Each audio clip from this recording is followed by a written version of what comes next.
नमस्कार. जनता दरबारामध्ये आपणा सर्वांचं हार्दिक स्वागत. निरनिराळ्या सकारात्मक प्रयत्नांची माहिती आपण आपल्या या जनता दरबारमधून करून घेत आहोत आणि त्याचा उत्तम प्रतिसाद आम्हाला मिळते. असे जनता दरबारमधले आपले एक सदस्य आहेत श्री विजय पाटील, असं त्यांचं नाव आहे. त्यांनी जनता दरबार ह्या आपल्या नावाची अतिशय सुंदर फोड करून दाखवलेली आहे किंवा सुंदर अर्थ त्यामधून त्यांनी ध्वनित केलेला आहे.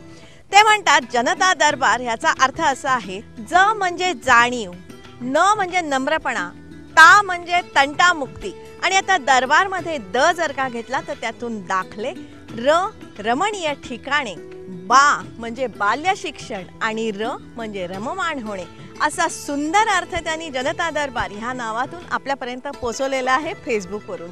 अनेक अनेक धन्यवाद. असंच तुमचे अभिप्राय आम्हाला अपेक्षित आहे. जास्तीत जास्त संख्येने आपण जनता दरबारमध्ये आपण सामील होण्याची गरज आहे. त्याच अनुषंगाने अतिशय महत्त्वाची अशी एक सूचना किंवा निवेदन आम्ही करणार आहोत. ते असं आहे की जनता दरबारची वेळ पुन्हा एकदा बदललेली आहे. 26 जानेवारी पासून जनता दरबारची पुनःप्रक्षेपणाची जी वेळ आहे, जे आपण दर शुक्रवारी सकाळी 8 वाजता पुनःप्रक्षेपणामधून भेटत असतो ना, ते आता आपण दर शनिवारी सकाळी 8 वाजता पुनःप्रक्षेपणामधून भेटणार आहोत. दर सोमवारी संध्याकाळी 7:30 वाजता सह्याद्री वाहिनीवरून आपण जसे भेटत असतो तसे आपण भेटणारच आहोत. मंडळी, हा जो बदल झालेला आहे ना, त्याची कृपया आपण दखल घ्यावी, नोंद घ्यावी आणि अशाच प्रकारचं सहकार्य इथूनही पुढे आपण आम्हाला करत राहावं, हीच आपल्याला कळकळीची विनंती आहे.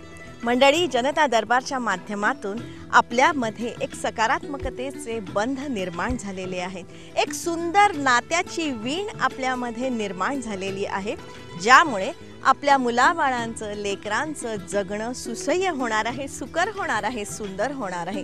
त्यासाठी जनता दरबारमध्ये जास्तीत जास्त संख्येने सामील व्हा. त्यासाठी तुमचा, आमचा सर्वांचा जनता दरबार.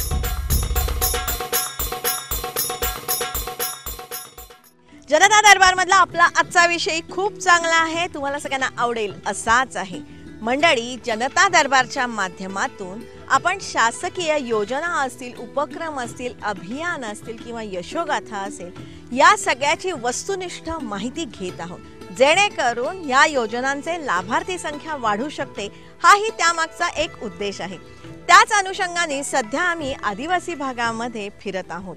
शुद्ध हवा, सुंदर निसर्ग, हिरवाई, छोटे छोटे तलाव, हे सारं निसर्ग वैभव जपण्यात आदिवासी समाजाचा फार मोठा वाटा आहे. या समाजासाठी सरकारी पातळीवरून खूप मदत केली जाते, ज्याचा लाभ ते घेतही आहेत. जसं मुलं शाळांमध्ये जात आहेत, शिक्षण घेत आहेत, उच्च पदस्थ होत आहेत, शेतीमध्ये निरनिराळे प्रयोग करण्यात येत आहे, दुबार पेरणी केली जात आहे, वनपट्ट्यामुळेही यांना खूप फायदा होते. आणि ही वस्तुस्थिती आपण वस्तुनिष्ठपणे जाणून घेत आहोत. जे चांगलं आहे ते चांगलं आहेच. त्यातूनच आपल्याला जी सरकारी मदत मिळते, सहकार्य मिळते किंवा संधी मिळते ना, त्याचा योग्य तो लाभ घेण्याची आवश्यकता आहे. ही संधी किंवा हे सहकार्य किंवा ही मदत जर का आपण नाकारली ना, तर त्याच्यामध्ये आपलाच तोटा आहे, असा संदेश आदिवासी विकास मंत्र्यांनी दिलेला आहे. आदिवासी तसा अज्ञानी आहे, अशिक्षित आहे, त्याला सगळ्याच गोष्टी कळतात असं नाही. आणि ह्याचा गैरफायदा घेऊन अन्य काही साधारणपणे राजकीय व्यक्ती की त्यांना थोडासा बाजूला नेण्याचा प्रयत्न करतात, असं आमच्या लक्षात आलेलं आहे.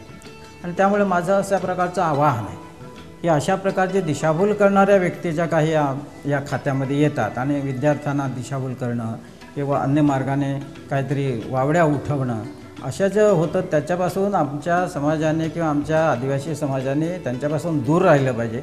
आपलं हित काय आहे, आपली परिस्थिती काय आहे, आपल्याला परिस्थिती सुधारली पाहिजे आणि ती सुधारायची असेल तर आपण स्वतःच्या पायावरती उभं राहिलं पाहिजे. अशा प्रकारचं आवाहन एक प्रकारचं मी सर्व आमच्या आदिवासी समाजाला करतो. आचारी ह्या वाणाच्या मिरचीच्या भरघोस उत्पादन घेणाऱ्या, जे दुबार पेरणीतून हे उत्पादन घेत आहेत, त्या दुधनी नावाच्या छोट्याशा आदिवासी गावाला आम्ही गेलो होतो. शहापूर प्रकल्पातलं हे गाव आहे, अतिशय दुर्गम भागात आहे. तिथपर्यंतचा आमचा प्रवास खाचखळग्यातून धक्के खात खात झाला. सोबतीला जंगल होतच. अर्थात दुधनीपर्यंत पोहोचण्यापूर्वी आम्ही मुरबाड भागातून जात होतो. त्या भागातल्या एका छोट्या आदिवासी बहुल गावाला आम्ही भेट दिली. तिथली पक्की घरकुलं, पाणी पुरवठा योजनाही बघितली. अतिशय सुंदर आणि वाजवी आहे. या गावाविषयी, योजनांविषयी आपण पुढल्या भागात जाणून घेणारच आहोत. या गावात चुलीवर एक आजीबाई मस्त स्वयंपाक करत होत्या. गरम वाफाळलेला भात तयार होता. कालवण तयार करण्याचं काम चाललं होतं. अंगणातल्या परसबागेतल्या वालपापडीच्या शेंगा होत्या आणि माखली म्हणजे खाडीतली सुकी मच्छी होती. ती मच्छी जरा पाण्यात भिजवून ठेवायची. मग त्यानंतर तेल टाकून कांदा परतून घ्यायचा. त्यावर मच्छी, भाजी, बटाटे टाकायचे. त्यात हळद आणि मग झणझणीत लाल मसाला टाकायचा. जरा परतायचं आणि मग त्याला वाफ आणायची आणि मग मस्त कालवण तयार. त्या कालवणाचा खमंग वास नाकामध्ये ठेवूनच आम्ही दुधनी या गावाला पोहोचलो. ह्या विभागामार्फत विद्यार्थ्यांच्या आणि एकूण समाजाच्या विकासासाठी मुलाच्या जन्मापासून त्या व्यक्तीच्या मृत्यूपर्यंत विकासाच्या किंवा त्याच्या आवश्यक ज्या काही गोष्टी असतात त्या गोष्टींसाठी प्रत्येक बाबीसाठी ही आदिवासी विकास विभागामार्फत योजना आहेत. दुधनी आदिवासी गाव आहे. त्या गावामधल्या आदिवासी शेतकऱ्यांना, आदिवासी लाभार्थ्यांना त्यांच्याकडे आधी काहीच नव्हतं. त्यांच्या शेताचा विकास व्हावा या दृष्टिकोनातून त्या ठिकाणी शेडनेट उभारणी करून त्यांना विविध याचं लघु उपसा सिंचनचा लाभ दिलेला आहे. नंतर मूळतः हे वनपट्टेधारक आहेत. हा एक फार महत्त्वाचा मुद्दा आहे की यांना बऱ्याच वर्षापासून ते वन जमिनी कसत होत्या पण त्यांच्या नावावर नव्हत्या.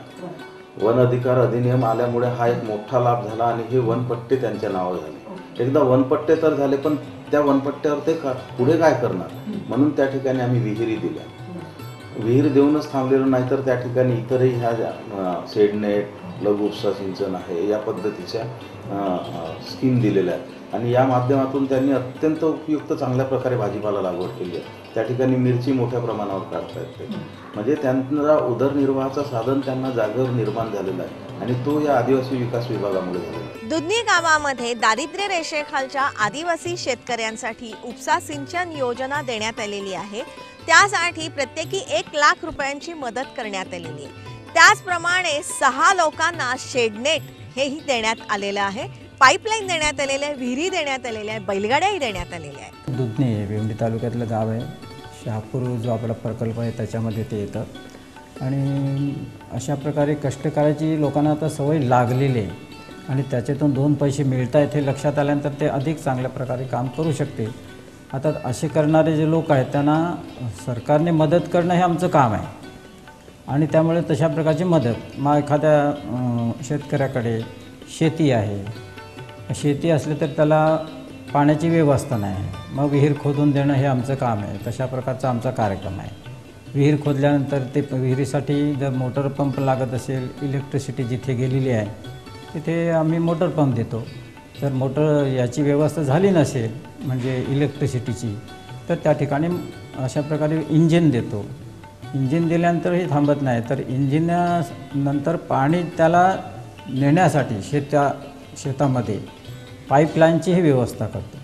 आणि अशा प्रकारे बऱ्याच वर्षापासूनचा हा कार्यक्रम आमचा हा आदिवासी विकास खात्यामार्फत चालू आहे. दुधनी हे गाव जंगलामध्येच आहे. त्यामुळे इथल्या आदिवासी शेतकऱ्यांना वनपट्टे मिळालेले आहेत ज्याचा त्यांना खूप सारा फायदा होतो आहे. त्याचबरोबर इथे उपसा सिंचन ही देण्यात आलेली आहे. त्यामुळे इथे दुबार पेरणी केली जाते. म्हणजे पावसाळ्यामध्ये इथे भात लागवड केली जाते आणि रब्बी हंगामामध्ये इथे भाज्या घेतल्या जातात.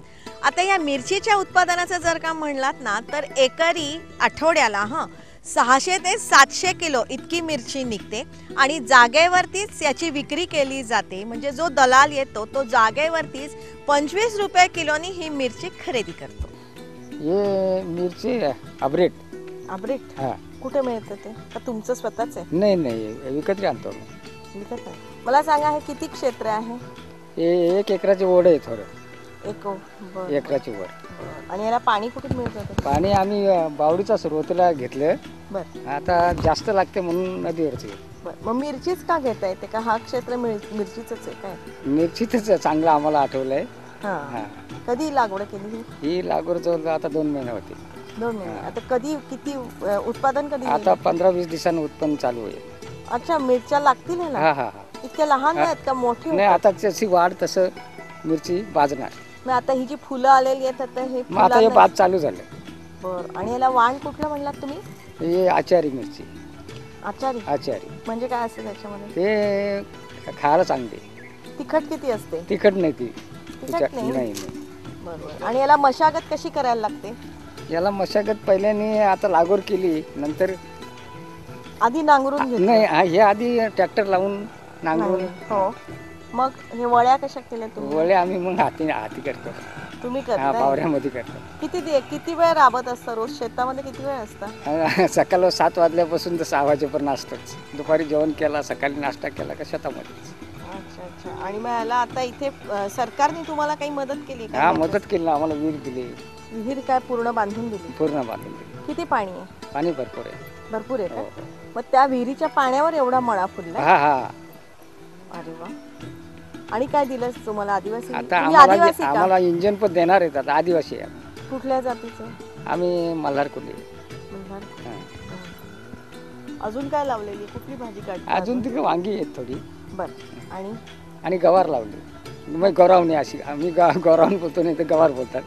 बरं. पण मग ते आता 2-3 महिन्यात सुरू होईल हो, उत्पन्न हो, का हो. कधी? मिरचीचं कधी होईल? आता 15-20 दिवसांनी चालू आहे. मग आता हे तोडल्यानंतर तुम्ही थेट बाजारात जाणार का काय करा? बाजारात नाही तर भैया येतो तिथं जागेवर. भैया नाही तो बाजारला पण जातो. जागेवर किती मिळतं? जागेवर कमी भाव देतात. तरी देतात ना 20-22 20-22 काय? किलो 20-22 रुपये किलो. बरं. आणि तुम्ही मार्केटमध्ये जाऊ शकता ना मग? हो मार्केटमध्ये पण जाऊ शकतो. तर जास्त मिळेल ना तुम्हाला? जास्त मिळते मग खर्च पण होतो. भाडा मग मारतो ना. बरं. आता ह्या एवढ्या क्षेत्रामध्ये साधारण किती मिरची निघेल? किती किलो निघू शकते? ती ही मिरची ना हा साधारण अंदाज सांगावे असं काही आपल्याला. 700-800 किलो करायला निघते. 800 किलो 900 किलो. बरं. पण दररोज किती? आणि मग दररोज नाही निघत ती. 7 दिवसांनी खोडा असतो असा. बरं. म्हणजे आठवड्याला आठवड्यात 700 किलो? जरा आठवड्याला आठवड- 600 किलो? हा 800 900 1000 किलो पण होते. अरे वा. चांगलं आहे. पण म्हणजे सरकारने चांगलं केलं म्हणायचं. चांगलं केलं. सांगा की मग आम्हाला. नाही चांगलं केलं ना. नाही तर आम्हाला ऐपत कुठली एवढी आता पाणी घ्यायची, हो. विहीर बांधायची. आमचं आहे काय गरीब माणसं. चांगलं झालं ना. पण चांगलं आहे. आम्हाला मदत केली, चांगलं झालं. अजून पुढे आहे तिकडे. मग आता याला पाणी किती दिवसांनी द्यायला लागतं? आता 2 दिवसात देणार पाणी. अच्छा. पण हा, इतकं हे हे असं कोरडं का दिसतं? हे का खाली भरणी पाणी चालू आहे? केली. भरणी आता भर द्यायला लागली. बरं. हा परत भर दिली. बरं. म्हणून मग ते आता खाली पाणी आहे याच्या? हा दम आहे. हा ओल आहे. ओल आहे का? ओल आहे. बरं. किती दिवसांनी पाणी द्यायचं याला? याला जवळजवळ 12 दिवसात बस. रोज नाही द्यायला लागत? रोज नाही. रोज मग या होणार नाही ना. कुजतं. हा तुझं बुरशी येते. अच्छा. मग याच्यासाठी आणि माती कशी लागते हो? म्हणजे नेमकी प्रत काय आहे? सुपीक लागते का वरकड जमीन चालते मिरचीसाठी? वरकरच लागते. होय का? हा कोणी घेऊ शकतं म्हणजे? हो. मस्त लावलंय पण तुम्ही. फार छान. सगळं हिरवगार दिसते. वा. अजून हिरवगार होईल. अजून उंची बरीचशी येईल. कसं मिरचीनी बरं झालंय काय? बरोबर. बरं. हे वनपट्ट्याने मिळालेले का? कधी हा. मिळालेले? हे 5 वर्ष झाले. किती एकर? 1 एकर? नाही हे 1.5 एकर आहे. 2.5 एकर आहे. तुमच्या नावावर झालं? माझ्या नावावर आहे. काय करायला लागलं त्याच्यासाठी तुम्हाला? आम्हाला काय हे केलं. आम्ही पहिलं दंड भरले. हम्म. दंड भरल्यानंतर पंचायतने मग त्याला हुकूम दिला. हम्म. मग आम्ही अर्ज केले. अर्ज केल्यावर ती मंजुरी झाली. मग नावी झाली. पण आता वनपट्ट्याने फायदा झाला. फायदा झाला. मिरची उत्पादन करणाऱ्या अजून एका लाभार्थी शेतकऱ्याच्या शेतावर आम्ही जायला निघालो. त्यासाठी जंगलातून मैलोनमैल चालत गेलो आणि अचानक समोर हिरवेगार भाज्यांचे मळे आम्हाला दिसले. आता ही जी जमीन आहे ही तुम्हाला कशी वनपट्ट्याने दिले. कधी मिळाली? हे आता 2 वर्ष झाली. बरं. त्याच्यासाठी तुम्हाला काय काय करायला लागलं? तुमच्या नावावर जमीन चढण्यासाठी काय करायला लागलं? आम्हाला नावावर जमीन करण्यासाठी जवळजवळ ह्या आपल्या ग्रामपंचायतीकडे आम्ही ग्रामपंचायतचा ठराव घेऊन हं. आणि हे पूर्ण पेपर तहसीलमध्ये पाठवली. फाईल करून हं. पूर्ण पेपर जमा करून फाईल पूर्ण तयार करून आणि ती तहसीलमध्ये पाठवली. तर शासनाने आम्हाला वनपट्ट्याचे 2.5 एकर नावावर जमीन दिली. अच्छा. पण मग ही जमीन तुम्ही आधी कसत होतात का मिळाल्यानंतर ही जमीन तुम्हाला नाही तयार नाही, करायला अगोदर लागली? पासून हक्क होता. हक्क होता हा. पण आता तुमच्या नावावर नावावर झालं झाली आता झाली नावावर झाल्यानंतर आम्हाला शासनाने वन पट्ट्यामध्ये विहिरी आल्या. आदिवासी एकात्मिक प्रकल्प शहापूर यांच्या मार्फत आम्हाला विहीर दिली शासनाने. बरं. तर विहिरीचा फायदा जास्तीत जास्त आम्हाला पाण्याची गरज होती. पाणी गेल्या वर्षी पाणी नसल्यामुळे आम्ही काही केला नाही. तर पाणी यंदा झाला तर भाजीपाला लगेच केला. अजून काय काय भाजीपाला लावता? आता साईडला आम्ही हे भोपळा लावतो, दुधी लावतो, मिरची, असं म्हणजे थोडा थोडा या ज्या होणाऱ्या गोष्टी आहेत, या पाणी देण्यास म्हणजे त्या फुकट पाणी जावं नाही म्हणून या साईडला एक लावून द्यायचं. ह्याच लाभार्थ्यानं आपल्या शेतीच्या एका भागामध्ये कलिंगडाची लागवड केलेली आहे. 4 गुंठ्यामध्ये त्यांनी गोल्डन जातीच्या कलिंगडाची लागवड केलेली आहे. त्याच्यामध्ये साधारणपणे 125 कलिंगड येतात. दलाल लोक इथे येतात आणि टनावर खरेदी करतात. 6 ते 7 हजार रुपये टन असा याचा भाव असतो आणि मंडळी एका कलिंगडाचं वजन 7 ते 8 किलो कमीत कमी इतकं असतं. हा 3 महिन्याचा कालावधी पीक असतो, बरोबर आहे. 3 महिन्यामध्ये आम्ही हा पीक घेऊ शकतो, असं म्हणजे कमीत कमी खर्चामध्ये आणि पाणी कमी असल्यामुळे आम्ही हा पीक घेतो. एक तर वाण कुठलं आहे हे तुम्ही लावलेलं आहे? हे गोल्डन आहे. गोल्डन मग याची वैशिष्ट्य, गोल्डनची वैशिष्ट्य काय असतात? हा खाण्यासाठी एकदम म्हणजे चवीदार आहे आणि वजनाला चांगला आहे आणि मार्केटिंग चांगली येते. आणि आता हे लागवड करताना नेमकी कशी लागवड केली? म्हणजे सळी पडल्या तुम्ही काय कसं केलं नाही नाही, हे? पहिल्यांदा आम्ही आली खोदली. हं. 4 फुटावर अंतरावर असा आले तयार करून त्याच्यामध्ये आल्यामध्ये 5 ते 6 बीज टाकून दिली. म्हणजे एका त्याच्यामध्ये आधी गौरी टाकली. गौरी शेणखत टाकला. शेणखत टाकल्यानंतर त्याच्यावर मग बीज लागवड केली. मग एका आळ्यामध्ये 4 फुटाचं एक आळं असतं, कितीचं अंतर असं 4 फुटाचं. 4 फुटाचं. आणि एक आळं केवढं असतं साधारण? 1.5 फुटाचं. 1.5 फुटाचं असतं. हो. आणि मग त्याच्यामध्ये तुम्ही 5-6 वाण टाकलं. वाण टाकलं. मग ती जे तुम्ही टाकलेलं असतं ते सगळं येतात का? सगळी येतात झाडं? काही 100% उगवत नाही. बरं, किती? काही त्यातला 1 ते 2 असे फेल जाते. बरं. आणि मग ह्याला फळ कधी येतं साधारण? साधारण याला 2 महिन्याच्या कालावधीमध्ये फळ लागायला सुरुवात होते. दुधनीमध्ये 6 लाभार्थ्यांना शेडनेट देण्यात आलेली आहेत. एका शेडनेटचा खर्च सुमारे 2 लाख रुपये इतका आहे आणि 100% अनुदान या लाभार्थ्यांना देण्यात आलेले आहे. हे शेडनेट उभारण्यासाठी 3 महिने लागतात. पक्क्या स्टील रॉडवरती याची उभारणी केली जाते. अर्थात त्यासाठी 2.5 फूट खोल फाउंडेशन घ्यावं लागतं. आणि या लाभार्थ्यांना आता 2 महिन्यापूर्वी तर 3 महिन्यापूर्वी फाउंडेशन करून शेड तयार केलं आणि आता जाळी 15 दिवसापूर्वी जाळी लावलेली आहे. त्यांनी भाजीपाला वगैरे त्या शेडनेटमध्ये सुरू केलेला आहे. याबरोबरच औषध फवारणी यंत्र, बैलगाड्या, पाईपलाईन ही देण्यात येतात. इथे काही ठिकाणी पाईपलाईन कमी पडली, मग आम्ही नाली काढली आणि पाणी शेतापर्यंत पोहोचवलं, असंही काही जणांनी सांगितलं. किती पाईपलाईन दिलते? पाईप आम्हाला 40 एक इंजनसाठी 40 पाईप दिले. आणि इंजन पण दिलं? हो, इंजन पण उपसा सिंचनचं इंजन दिलं. पूर्ण बसवून दिलं. हो. मग आता तुम्ही हे जे तुमच्या ह्याच्यातून हे नेमकं काय केलं? म्हणजे ते पाईप पुरेसे नव्हते का? काय झालं नेमकं कारण? लाईन काय? आम्ही घेतलेले 1000 फुटावरून जे पाणी घेतलेले ते तिथपर्यंत पोहोचत नाही. मग आम्ही स्वतःच्या हिमतीने अशी नाली काढून पाणी तिकडनं घेऊन आलो. या सगळ्या सरकारी मदती बरोबरच आम्ही आमचे कष्ट, श्रम त्यामध्ये मिसळले आणि त्याचा फायदा आम्हालाच होतो आहे, असंही अनेकांनी सांगितलं. भरपूर फायदा झाला. म्हणजे फायदा म्हणजे आता आम्ही भाजीपाला बरोबर केलेले, भाजीपाल्यावर आम्हाला 2 पैसे या आता 2-3 महिन्यामध्ये आम्हाला निघणार पैसे समजलेच का खरोखरच फायद्याची गोष्ट आहे आणि फायदा झालेलाच आहे असं समजायचं. बघा मंडळी, शासनाच्या खूप योजना आहेत. अर्थात या योजना मंजुरीसाठी एक ठराविक प्रक्रिया असते, नियम असतात, निकष असतात. याची जाणीव किंवा याची माहिती आपण करून घेण्याची आवश्यकता आहे, जेणेकरून आपल्या मनातल्या शंका दूर होऊ शकतील. तर मी जनतेला आवाहन करतो या ठिकाणी की आपण इथपर्यंत येऊ शकत नसणार तर आपण त्या शाळांवर जा. जवळच शाळा आहेत, तुमच्याच गावात आहेत. तुम्हाला जागेवर तिथून फॉर्म उपलब्ध होतील. तुम्ही तिथेच भरून तिथेच जमा करा. ते आमच्यापर्यंत निश्चित पोहोचतील आणि पुढची कारवाई आम्ही करू. मंडळी, ह्या अतिशय दुर्गम भागात सुद्धा ह्या साऱ्या योजना पोचतच आहेत. इथे फिरत असताना आम्हाला नक्कीच एक जाणवलं की अतिशय रिमोट किंवा अतिशय दुर्गम असाच हा भाग आहे।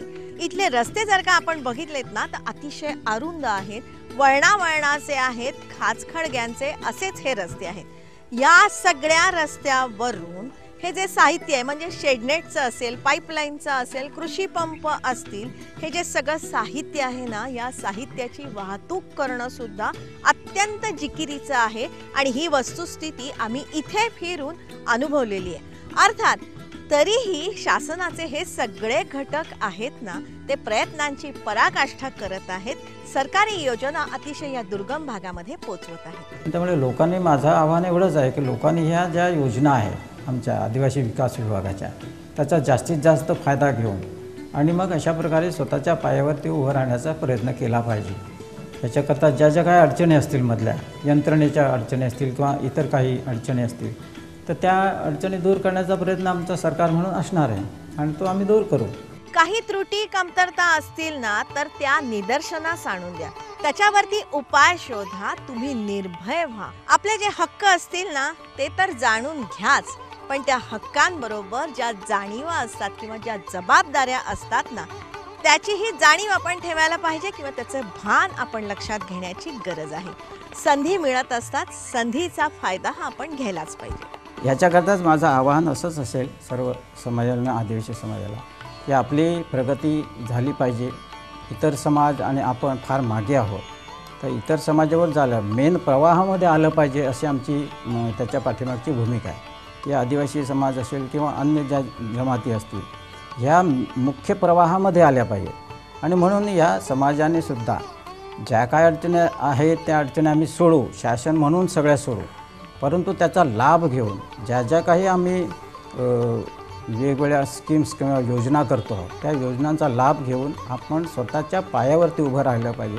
त्याच्याकरता जी जी काही शासकीय मदत असेल ते आम्ही सगळेजण करायला तयार आहोत आणि म्हणून सर्वांनी याच्यामध्ये या सर्व गोष्टींचा लाभ घ्यावा अशा प्रकारचं आवाहन मी द्यावं। झणझणीत हिरव्यागार मिरच्यांचे ढीग बघून मस्त वाटलं ना? मिरच्यांची भजी आठवली असतील ना? अर्थात आता या दुधनीच्या मिरच्या आपल्यापर्यंत नक्की पोचणार आहेत। त्याच अनुषंगाने आपला हा आजचा भाग आपल्याला कसा वाटला ते तुम्ही जरूर आम्हाला कळवा। त्यासाठी आमचा ईमेल आयडी आहे janatadarbar@yahoo.in। या आमच्या ईमेल आयडी वरती तुमच्या सूचना असतील, विचार असतील, मनोगत असतील, प्रतिक्रिया असतील, लवकरात लवकर तुम्ही आमच्यापर्यंत पोहोचवा। किंवा जनता दरबारचं स्वतंत्र पेज फेसबुकवरती आहे, तेही तुम्ही लाईक करा। त्याच्यावरती खूप सारी माहिती आम्ही दिलेली आहे, ती माहिती तुम्ही जाणून घ्या। तुमच्याकडे काही माहिती असेल जी सकारात्मक आहे किंवा विचार आहेत, अभिप्राय आहेत, तेही तुम्ही आमच्यापर्यंत त्या फेसबुकवरून नक्कीच पाठवा। जनता दरबारमधल्या काही प्रयोगांची माहिती देणारं एक पुस्तक आम्ही तयार करत आहोत, त्याविषयीची माहिती या पेजवरती आम्ही दिलेली असते। जनता दरबारचा पॉझिटिव्ह ग्रुप आम्ही तयार केलेला आहे, तो जर का तुम्हाला जॉईन करायचा असेल तर तशा प्रकारची रिक्वेस्ट तुम्ही फेसबुकवरून आमच्यापर्यंत पाठवण्याची आवश्यकता आहे। लक्षात ठेवा, चांगल्यातून नेहमी चांगलंच घडतं या विचारांनी प्रेरित झालेला हा आपल्या सगळ्यांचा कार्यक्रम। त्यासाठी दर सोमवारी संध्याकाळी 7:30 वाजता जसे आपण जनता दरबारमध्ये सह्याद्री वाहिनीवरून भेटत असतो, तसेच आपण इथून पुढे भेटणार आहोत। 26 जानेवारीपासून जनता दरबारची पुनःप्रक्षेपणाची जी वेळ आहे, जे आपण दर शुक्रवारी सकाळी 8 वाजता पुनःप्रक्षेपणामधून भेटत असतो ना, ते आता आपण दर शनिवारी सकाळी 8 वाजता पुनःप्रक्षेपणामधून भेटणार आहोत। जनता दरबारमधली ही जी सकारात्मक माहिती आहे ही जास्तीत जास्त लोकांपर्यंत पोहोचण्याची आवश्यकता आहे, जेणेकरून आपल्या सगळ्यांचं जगणं सुकर होईल। त्याच अनुषंगाने जास्तीत जास्त संख्येने जनता दरबारमध्ये सामील व्हा। त्यासाठी तुमचा, आमचा, सर्वांचा जनता दरबार।